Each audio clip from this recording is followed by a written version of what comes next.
आलोक त्रिपाठी अपने YouTube channel आलोक ज्ञानशाला में एक बार फिर से बहुत बहुत स्वागत करता हूं। इस चैनल पे आपको क्लास 12 का मैथमेटिक्स, हाई स्कूल का मैथमेटिक्स, फिजिक्स और पॉलिटेक्निक भी बताया जा रहा था, जो कि अभी अधूरा है, वो रुका हुआ है। लेकिन प्रॉपर वे में आपका 12 का मैथमेटिक्स, हाई स्कूल मैथमेटिक्स और साइंस चल रहा है। तो साइंस में हम लोग विद्युत चुंबकीय प्रेरण पढ़ रहे हैं। आज उसका लास्ट टॉपिक मैं इस वीडियो पे लेके आया हूं और ये चैप्टर उसी के साथ क्लोज हो जाएगा हमारा। तो वो क्वेश्चन क्या है, बहुत इंपॉर्टेंट क्वेश्चन, 8 नंबर का क्वेश्चन है। फिगर आपके सामने है, फिगर देख के आप बताइए क्या है। ये है क्वेश्चन है, दिष्ट धारा डायनमो से आप क्या समझते हैं। डायनमो ये भी जनित्र ही है। दिष्ट धारा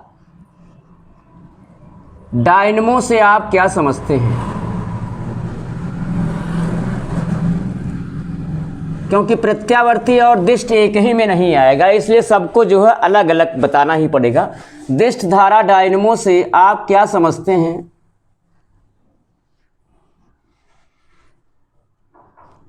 आप क्या समझते हैं।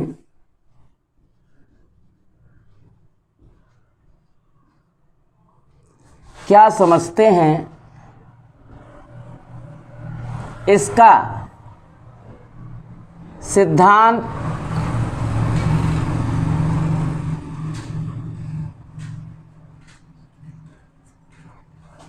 संरचना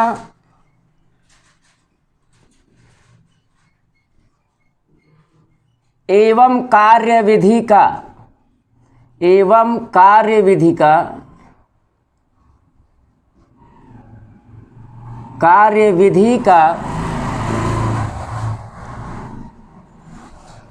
सचित्र वर्णन कीजिए।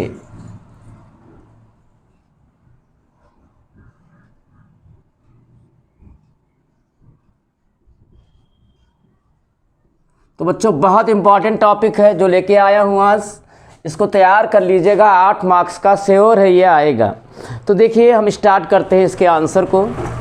आंसर, डायनमो हम लोगों ने जाना ही क्या है। तो ये डायनमो 2 प्रकार का है, प्रत्यावर्ती धारा डायनमो और दिष्ट धारा डायनमो। प्रत्यावर्ती धारा डायनमो हम लोगों ने पढ़ा, अब दिष्ट धारा डायनमो पढ़ने जा रहे हैं। लगभग मिलता जुलता है, थोड़ा बहुत जो फ़र्क है मैं आपको समझाते हुए जो है सब कुछ बताता हूँ इसमें। तो पहले हम लोग जानेंगे दिष्ट धारा डायनमो से आप क्या समझते हो। एक हेडिंग पड़ेगा, दिष्ट धारा डायनमो। दिष्ट धारा डायनमो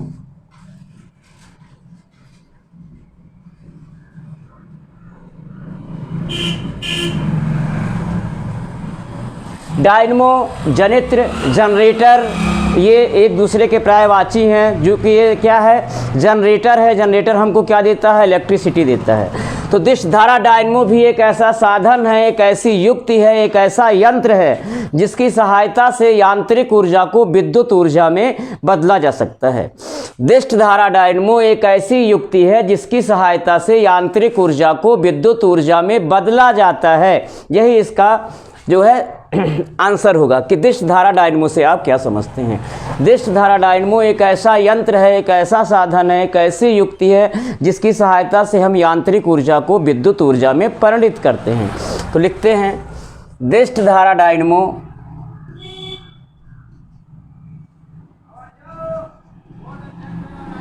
दिष्ट धारा डायनमो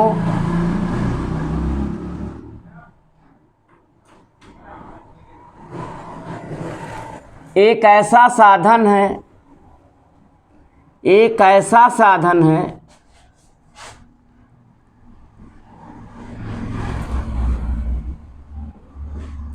जिसकी सहायता से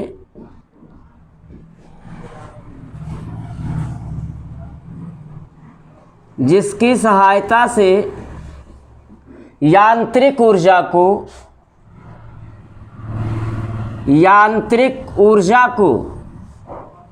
बहुत इंपॉर्टेंट, यांत्रिक ऊर्जा को विद्युत ऊर्जा में बदला जाता है।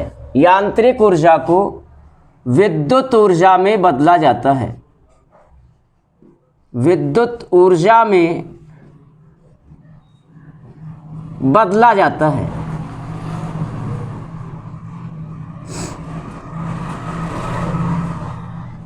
बच्चों समझ में आया होगा। डायनमो ही ऐसा है, चाहे दिष्ट हो चाहे प्रत्यावर्ती धारा डायनमो हो, डायनमो का कार्य ही यही है कि वो यांत्रिक ऊर्जा को विद्युत ऊर्जा में रूपांतरित करता है। तो यही उसका भी हो गया परिभाषा, दिष्ट धारा डायनमो का भी। अब देखिए सिद्धांत भी वही है जो प्रत्यावर्ती धारा डायनमो का है, फर्क केवल संरचना में है और इसकी कार्यविधि में है। संरचना में मात्र थोड़ा सा फर्क आपका क्या है कि प्रत्यावर्ती धारा डायनमो में सर्पी वलय का उपयोग करते हैं और दिष्ट धारा डायनमो में विभक्त वलय का प्रयोग किया जाता है। संरचना भी वही है, फर्क इतना है कि दिष्ट धारा डायनमो में विभक्त वलय का प्रयोग करते हैं जबकि प्रत्यावर्ती में सर्पी वलय का। बच्चों तो देखिए अब इसका सिद्धांत क्या है।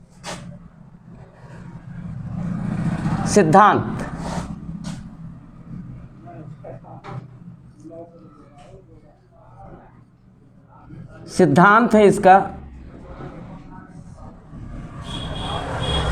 जब किसी कुंडली को चुंबकीय क्षेत्र में रखकर उसमें धारा को प्रवाहित करते हैं तो कुंडली में एक प्रेरित विद्युत वाहक बल और एक प्रेरित धारा उत्पन्न हो जाती है। जब किसी कुंडली को किसी शक्तिशाली चुंबकीय क्षेत्र में रखकर उसमें धारा को प्रवाहित करते हैं तो कुंडली में एक प्रेरित विद्युत वाहक बल उत्पन्न हो जाता है जिसके कारण कुंडली घूमने लगती है और कुंडली को घुमाने में किया गया कार्य ही कुंडली में विद्युत ऊर्जा के रूप में एकत्र हो जाती है।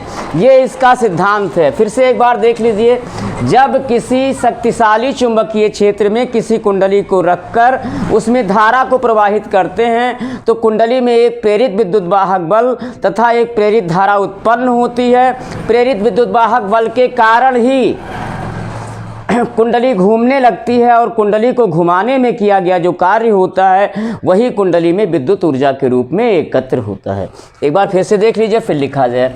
देखिए क्या है, जब किसी कुंडली को शक्तिशाली चुंबकीय क्षेत्र में रखकर उसमें धारा को प्रवाहित करते हैं तो कुंडली में एक प्रेरित विद्युत वाहक बल और एक प्रेरित धारा उत्पन्न हो जाती है जिसके कारण कुंडली घूमने लगती है और कुंडली को घुमाने में या कुंडली के घूमने में किया गया कार्य ही कुंडली में विद्युत ऊर्जा के रूप में एकत्र होती है। तो लिख लेते हैं बच्चों इसको, जब किसी कुंडली को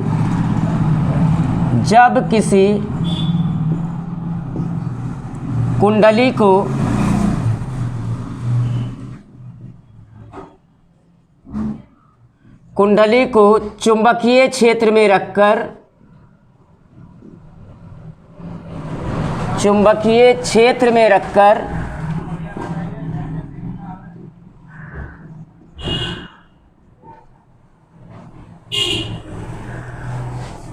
उसमें धारा को प्रवाहित करते हैं,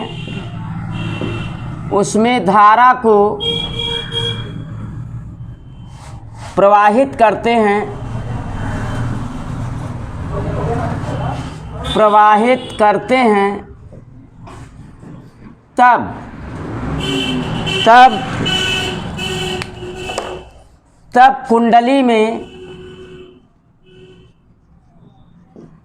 कुंडली में एक प्रेरित धारा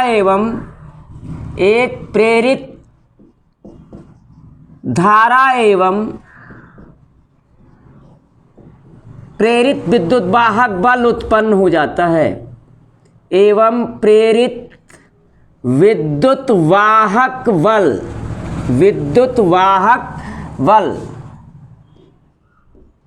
उत्पन्न हो जाता है।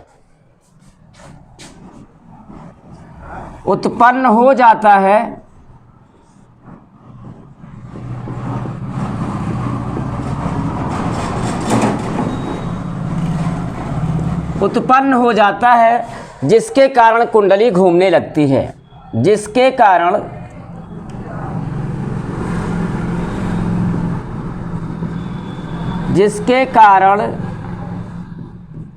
कुंडली घूमने लगती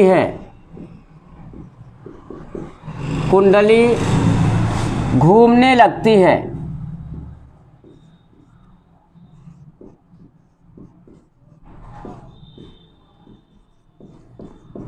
कुंडली को घुमाने में किया गया कार्य ही कुंडली को घुमाने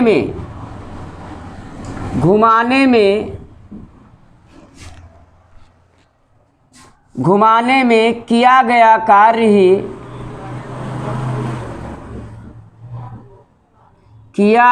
कार्य ही कुंडली में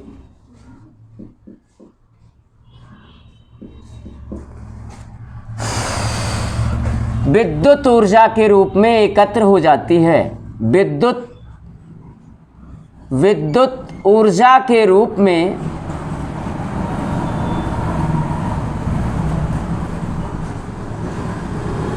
एकत्र हो जाती है।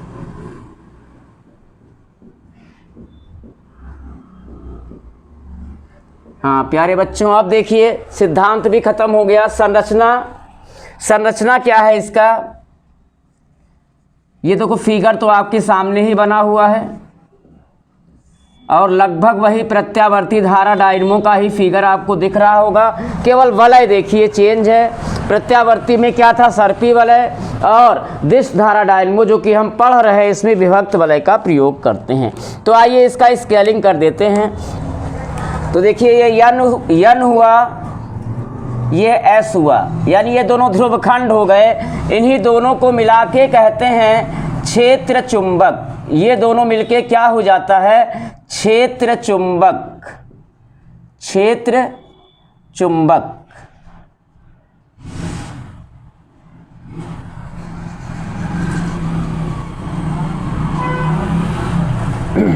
और ये जो कुंडली आयताकार आपको दिख रही है इसका नाम होगा ए बी सी तथा डी।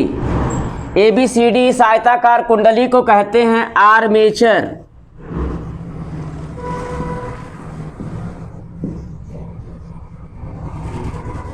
और ये दोनों जो अर्धवृत्त दिख रहे हैं इनको एक को एल कर देते हैं, एक को यम कर देते हैं।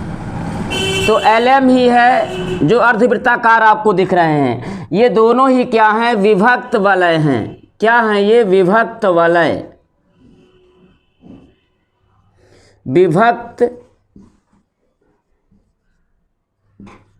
वलय।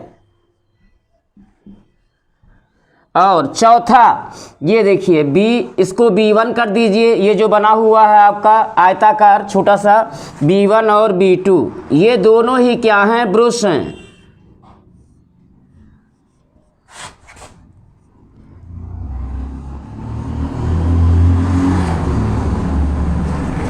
ब्रुश। तो संरचना में क्या है, इसके मुख्यतया 4 भाग हैं। इसके मुख्यतया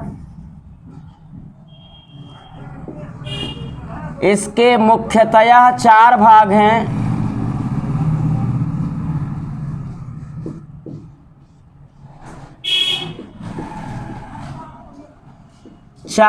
हैं। नंबर 1 क्षेत्र चुंबक,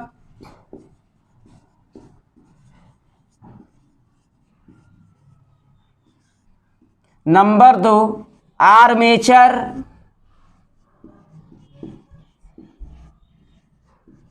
नंबर 3 विभक्त वलय,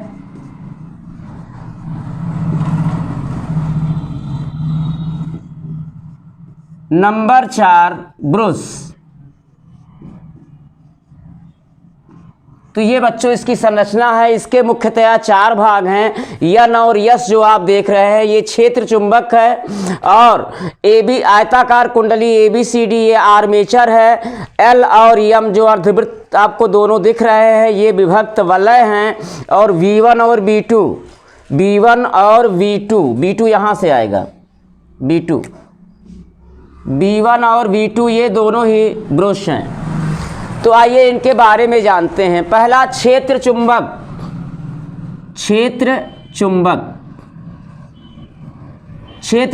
क्या है साथियों, बच्चों ध्यान से देखिएगा। क्षेत्र चुंबक क्या है, यह एक अस्थाई यन और यस ध्रुवखंड इसके हैं और ये दोनों चुंबक बने हुए हैं आपके। तो देखिए यह एक अस्थाई शक्तिशाली चुंबक होता है जिसका कार्य शक्तिशाली चुंबकीय क्षेत्र को उत्पन्न करना होता है। क्या है, यह एक अस्थाई शक्तिशाली चुंबक होता है जिसका कार्य शक्तिशाली चुंबकीय क्षेत्र को उत्पन्न करना होता है तथा जिसके ध्रुव खंड N व S होते हैं। तो ये रहा हमारा क्षेत्र चुंबक। ये एक अस्थाई शक्तिशाली चुंबक होता है जिसका कार्य शक्तिशाली चुंबकीय क्षेत्र को उत्पन्न करना होता है और जिसके ध्रुवखंड N व S होते हैं। तो देखिए, और दूसरा आर्मेचर। आर्मेचर क्या है, यह एक आयताकार कुंडली ABCD होती है जो कच्चे लोहे के क्रोड पर तांबे के तार के पृथक्कृत फेरों को लपेटकर बनाई जाती है।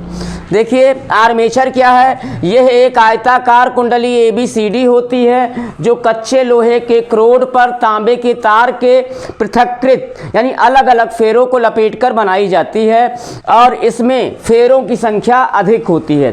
तांबे के तार के फेरों की संख्या अधिक होती है। तांबे का तार ही इसमें क्यों प्रयोग किया जाता है, क्योंकि तांबे का तार जो है वो अचालक होता है। तो फिर से एक बार देख लीजिए, फिर मैं आपको आगे ले चलता हूँ। देखिए, आर्मेचर क्या है, ये एक आयताकार कुंडली ABCD होती है जो कच्चे लोहे के क्रोड पर तांबे के तार के पृथक्कृत फेरों को लपेटकर बनाई जाती है। इसमें तांबे के तार के फेरों की संख्या अधिक होती है और तांबे का तार क्या होता है, अचालक होता है। इतना ध्यान में रखना है। अब आगे बढ़ते हैं, विभक्त वलय। तो देखिए, यह दो अर्धवृत्ताकार खंडों में विभक्त एक वलय के रूप में होते हैं। दोनों को जोड़ दो, रिंग तैयार हो जाएगा। तो विभक्त वलय क्या है, ये दो अर्धवृत्ताकार खंडों में विभक्त एक वलय के रूप में होते हैं। आर्मेचर कुंडली का एक सिरा विभक्त वलय L से तथा दूसरा सिरा विभक्त वलय M से जुड़ा होता है। फिर से एक बार देखिए, विभक्त वलय क्या है, ये दो अर्धवृत्ताकार खंडों में विभक्त एक वलय के रूप में होते हैं। आर्मेचर कुंडली का एक सिरा विभक्त वलय L से तथा दूसरा सिरा विभक्त वलय M से जुड़ा होता है। अब आया नंबर 4, ब्रुश। ब्रुश क्या है, ध्यान से देखिए B1 और B2 पत्तियों को। तो कार्बन धातु की बनी दो पत्तियां B1 और B2 विभक्त वलयों L व M को स्पर्श करती हैं, जिन्हें ब्रुश कहते हैं। कार्बन धातु की बनी दो पत्तियां B1 व B2 विभक्त वलयों L व M को स्पर्श करती हैं, जिन्हें ब्रुश कहते हैं। ये हो गया ब्रुश। एक बार फिर से आप संरचना सुन लीजिए और फिर वो लिख लीजिए। तो देखिए क्या है, इसके मुख्यतः 4 भाग हैं। नंबर 1 क्षेत्र चुंबक, नंबर 2 आर्मेचर, नंबर 3 विभक्त वलय, नंबर 4 ब्रुश। अब मैं बताता हूं। पहले क्षेत्र चुंबक, यह एक अस्थाई शक्तिशाली चुंबक होता है जिसका कार्य शक्तिशाली चुंबकीय क्षेत्र को उत्पन्न करना होता है और इसके ध्रुवखंड N व S होते हैं बच्चों। अब देखिए आर्मेचर, यह एक आयताकार कुंडली ABCD होती है जो कच्चे लोहे के क्रोड पर तांबे के तार के पृथक्कृत फेरों को लपेटकर बनाई जाती है। अब आया विभक्त वलय। तो यह दो खंडों में विभक्त, ये दो अर्धवृत्ताकार खंडों में विभक्त एक वलय के रूप में होते हैं। आर्मेचर कुंडली का एक सिरा विभक्त वलय L से जुड़ा होता है और आर्मेचर कुंडली का दूसरा सिरा विभक्त वलय M से जुड़ा होता है। अब ब्रुश को ध्यान से देखिए, B1 और B2 को। कार्बन धातु की बनी दो पत्तियां B1 और B2 विभक्त वलयों L व M को स्पर्श करती हैं, जिन्हें ब्रुश कहते हैं। तो आइए संरचना लिखा जाए। क्षेत्र चुंबक, यह एक अस्थाई शक्तिशाली चुंबक होता है। यह एक अस्थाई शक्तिशाली चुंबक होता है।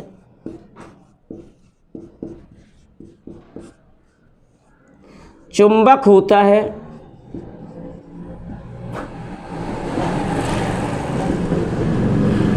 जिसके ध्रुव खंड N व S होते हैं, जिसके ध्रुव खंड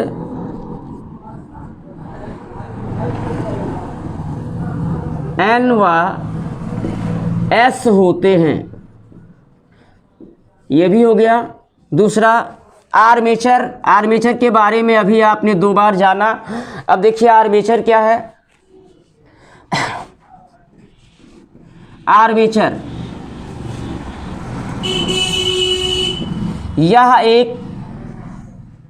यह एक आयताकार कुंडली ABCD होती है। यह एक आयताकार कुंडली यह एक आयताकार कुंडली ABCD होती है,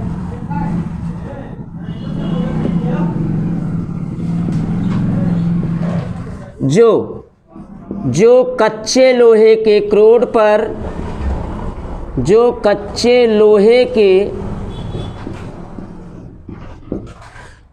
पर तांबे के तार के पृथक्कृत फेरों को लपेटकर बनाई जाती है। पृथक्कृत फेरों को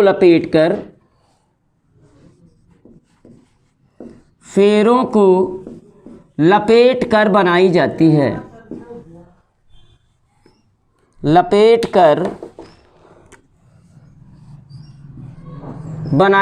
है।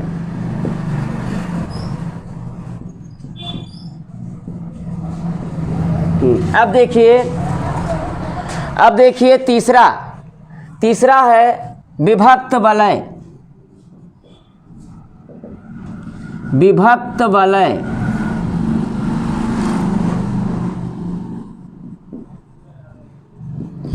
यह दो अर्धवृत्ताकार खंडों में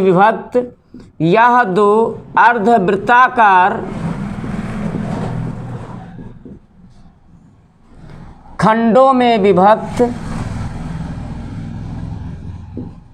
खंडों में विभक्त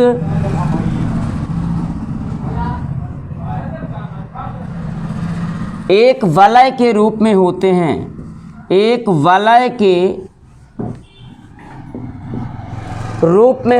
बच्चों।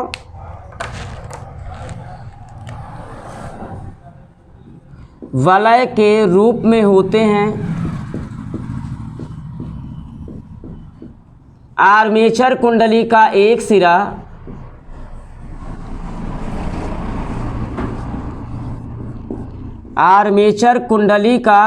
सिरा विभक्त वलयल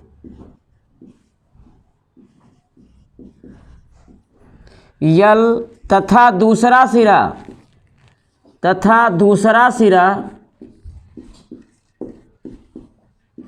विभक्त वलय यम से जुड़ा होता है। विभक्त वलय M से जुड़ा होता है।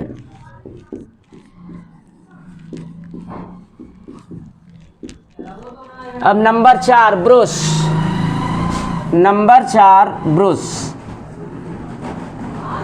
ब्रुश के बारे में भी आपको बताया गया। क्या है? कार्बन धातु की बनी दो पत्तियां धातु की बनी दो पत्तियां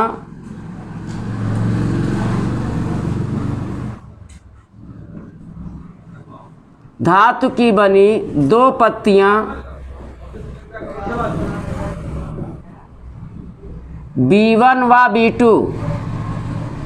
व B2 विभक्त वलयों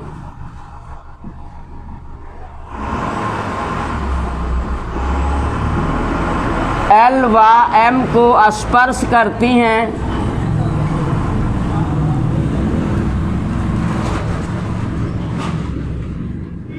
जिन्हें ब्रुश कहते हैं।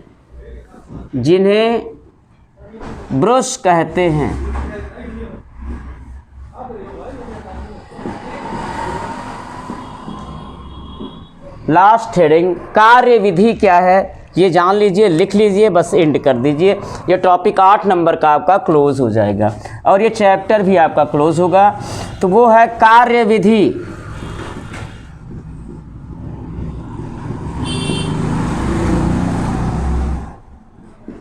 कार्यविधि क्या है? देखिए, जब आयताकार कुंडली ABCD को चुंबकीय क्षेत्र में रखकर उसे दक्षिणावर्त दिशा में घुमाते हैं, तब जब आयताकार कुंडली ABCD को किसी शक्तिशाली चुंबकीय क्षेत्र में रखकर उसे दक्षिणावर्त दिशा में घुमाया जाता है, तब कुंडली की भुजा ए बी ऊपर और सी डी नीचे की ओर जाना प्रारंभ करती है, यानी जाने लगती है। उस स्थिति में इन कुंडली में फिर से ध्यान दीजिए, जब किसी आयताकार कुंडली एबीसीडी को शक्तिशाली चुंबकीय क्षेत्र में रखकर उसमें धारा को प्रवाहित करते हैं, तब कुंडली की भुजाओं एबी और सीडी पर वलयुग्म कार्य करने लगता है, जिसके कारण कुंडली घूमने लगती है। माना कुंडली दक्षिणावर्त दिशा में घूमने लगती है, तो इस स्थिति में भुजा ए बी ऊपर की ओर और सी डी नीचे की ओर आना प्रारंभ करती है। तब कुंडली की इन दोनों भुजाओं में ए बी और सी डी में धारा की दिशा फ्लेमिंग के दाएं हाथ के नियमानुसार होती है और प्रथम आधे चक्कर यानी कि भुजा ए बी के ऊर्ध्वाधर स्थिति में आने तक, यानी ठीक ऐसे आ जाने तक धारा की दिशा वही रहती है, परंतु अगले आधे चक्कर में यानी कि ऊर्ध्वाधर स्थिति में आने के ठीक बाद की स्थिति, यानी जब भुजा सी डी नीचे की ओर जब भुजा सी डी ऊपर की ओर और ए बी नीचे की ओर चलना प्रारंभ ही करती है, ठीक उसी समय विभक्त वलय का संबंध एक भाग से कटकर दूसरे भाग से हो जाता है और अगले आधे चक्कर में भी धारा की दिशा वही बनी रहती है, यानी कि पूरे चक्कर तक धारा की दिशा एक ही दिशा में रहती है। तो ऐसी धारा को दिष्ट धारा कहते हैं और ऐसे डायनमो को दिष्ट धारा डायनमो कहते हैं। ये डायरेक्ट करंट है बच्चों। फिर से एक बार देख लीजिए, जब आयताकार कुंडली ए बी सी डी को शक्तिशाली चुंबकीय क्षेत्र में रखकर उसमें धारा को प्रवाहित करते हैं, तो कुंडली की भुजाओं ए बी और सी डी पर बलयुग्म कार्य करने लगता है, जिसके कारण कुंडली घूमने लगती है। अब माना कुंडली जो है ए बी सी डी दक्षिणावर्त दिशा में घूमने लगती है, तब भुजा ए बी, तब इस स्थिति में भुजा ए बी ऊपर और सी डी नीचे आना प्रारंभ करती है और प्रथम आधे चक्कर तक कुंडली की इन भुजाओं ए बी तथा सी डी में धारा की दिशा फ्लेमिंग के दाएं हाथ के नियमानुसार होती है, अर्थात प्रथम आधे चक्कर तक धारा की दिशा वही रहती है। और जब कुंडली अपने ऊर्ध्वाधर स्थिति में आती है, तब तक कुंडली में धारा की दिशा वही रहती है, लेकिन ऊर्ध्वाधर स्थिति में आने के ठीक बाद जब भुजा सी डी ऊपर की ओर और ए बी नीचे की ओर आना प्रारंभ करती है, तब वलयों का संबंध एक भाग से कटकर दूसरे भाग से हो जाता है, अर्थात अगले आधे चक्कर में भी धारा की दिशा वही बनी रहती है। इसलिए ऐसी धारा को दिष्ट धारा कहते हैं और ऐसे डायनमो को दिष्ट धारा डायनमो कहते हैं। समझ में आ गया होगा बच्चों। आइए लिखते हैं इसको। तो देखिए, जब आयताकार कुंडली ए बी सी डी को, जब आयताकार कुंडली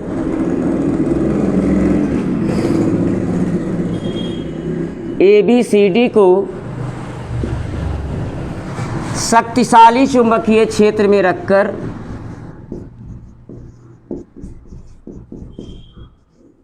शक्तिशाली चुंबकीय क्षेत्र में रखकर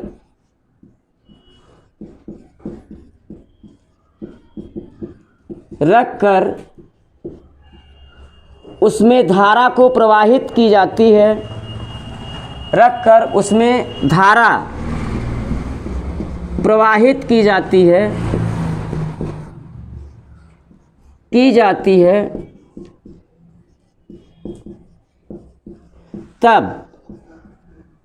तब कुंडली की भुजाओं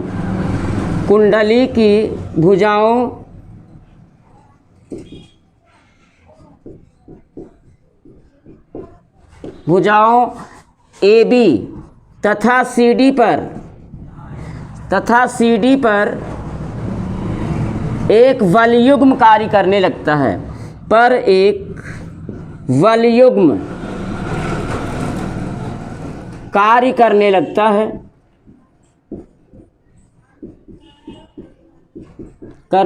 है। अब हम ये सपोज कर लेते हैं कि हमारी आयताकार कुंडली दक्षिणावर्त दिशा में घूम रही है। तो माना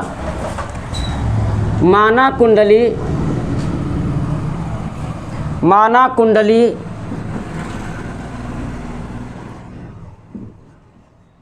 ए बी सी डी को, कुंडली ए बी सी डी दक्षिणावर्त दिशा में घूम रही है, दक्षिणावर्त दिशा में घूमती है, घूमती है, तब क्या होता है? तब भुजा AB ऊपर, भुजा AB ऊपर तथा CD नीचे जाने लगती है, नीचे जाने लगती है, जाने लगती है।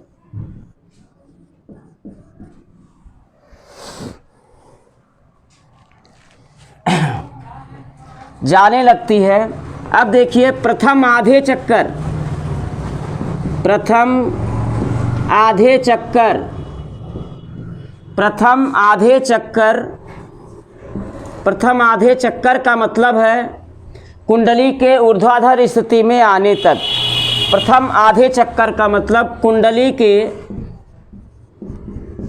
कुंडली के अपने ऊर्ध्वाधर स्थिति में आने तक, कुंडली के अपने ऊर्ध्वाधर स्थिति में आने तक, ऊर्ध्वाधर स्थिति में आने तक,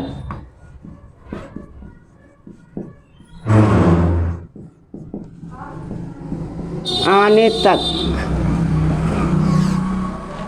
हाँ, प्रथम आधे चक्कर में कुंडली की भुजाओं में धारा की दिशा, कुंडली की भुजाओं में धारा की दिशा फ्लेमिंग के दाएं हाथ के नियमानुसार होती है। फ्लेमिंग के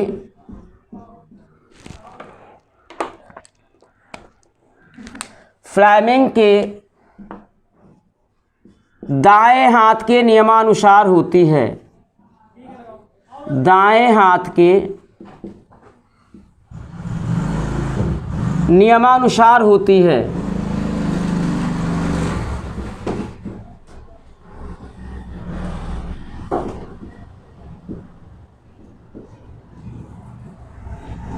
और अगले आधे चक्कर में, अगले आधे चक्कर में जब भुजा AB नीचे, जब भुजा AB नीचे तथा भुजा CD यानी CD, भुजा AB नीचे और CD ऊपर आना प्रारंभ ही करती है, ऊपर आना प्रारंभ ही करती है, प्रारंभ ही करती है। ठीक उसके पहले ही, ठीक उसके पहले ही, उसके पहले ही वलयों का संबंध, वलयों का संबंध एक भाग से कटकर, एक भाग से कटकर दूसरे भाग से हो जाता है, दूसरे भाग से हो जाता है।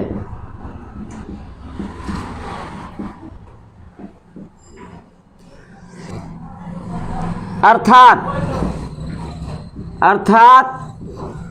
धारा की दिशा वही रहती है, अर्थात धारा की दिशा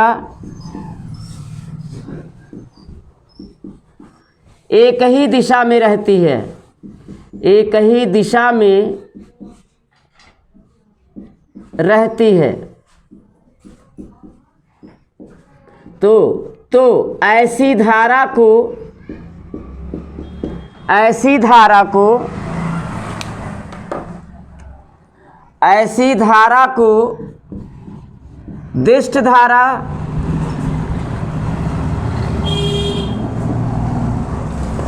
तथा ऐसे डायनमो को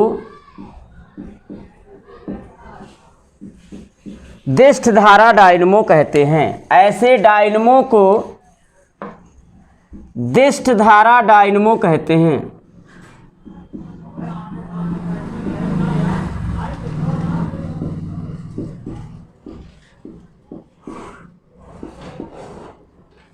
बस बच्चों, बड़ा क्वेश्चन है लेकिन 8 मार्क का ये आने वाला है, तो इसको बिल्कुल विधिवत तैयार कर लीजिए, यानी समझ लीजिए, तैयार कर लीजिए, फिगर की प्रैक्टिस कर लीजिए और लिखकर 2-4 बार अभ्यास कर लीजिए। ये 8 नंबर में आने वाला क्वेश्चन है। तो उम्मीद करता हूँ कि बच्चों आपको ये विधिवत समझ में आया होगा। अगर आपको ये वीडियो अच्छा लगा हो तो इसे लाइक कीजिए, सब्सक्राइब ज़रूर कीजिए और आगे के भी क्वेश्चन सॉल्यूशंस आपको मिलते रहें उसके लिए बेल आइकन को दबाना ना भूलिए मित्रों। धन्यवाद।